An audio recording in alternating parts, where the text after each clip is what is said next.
What's happening? It's Johnny Snow back in the building. And today was test fire day. We took it to the range, put a few rounds through it.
She's shooting real good.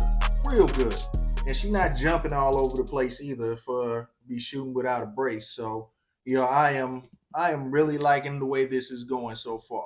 Really liking the way this is going so far. So to see the end product, y'all stay tuned. Hit that subscribe, hit the notifications, and make sure you like this video.